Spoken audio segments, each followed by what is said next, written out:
కొంతమందికి ఏదైనా ఆర్థికంగా ఏమీ లేనప్పుడు చాలా విశ్వాసం వచ్చేస్తుంది, చాలా వినయం వచ్చేస్తుంది. ఏదైనా కొద్దిగా దేవుడు ఆశీర్వదించగానే ఆ వినయం పోద్ది. ఇక దేవుడు నాకొద్దు, నా డబ్బే నా దేవుడు, నా తిండే నా దేవుడు, నా నోటి మాటే నా దేవుడు. ఇంకొంతమంది పొద్దున్న లేచిన కాడక నుంచి పంచలు కడిగితే సాయంత్రం అయ్యేంత వరకు పంచలు కడుగుతారు.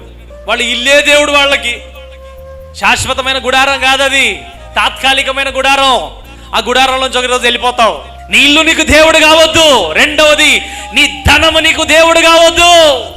స్థిరమైన విశ్వాసము కలిగి ఉన్నావని కొలస్సీలకు రాసిన పత్రికలో అపోస్తలుడైన పౌలు చెప్పినట్టుగా నీవు స్థిరమైన విశ్వాసము కలిగి ఉన్నావని నీ అందు నేను ఆనందించుచున్నానని దేవుడు చెప్పగలగాలి. చప్పట్లు కొట్టు. నిన్ను చూసి దేవుడు ఆనందించాలి. నువ్వు దేవుని మందిరాల్లోకి వస్తే ఆయన ఆనందించాలి. నీ భక్తిని చూసి ఆయన ఆనందించాలి. నీ పిల్లలు వినయంలో పెంచితే ఆయన ఆనందించాలి. కుటుంబంలో నువ్వు దీవించబడితే ఆయన ఆనందించాలి.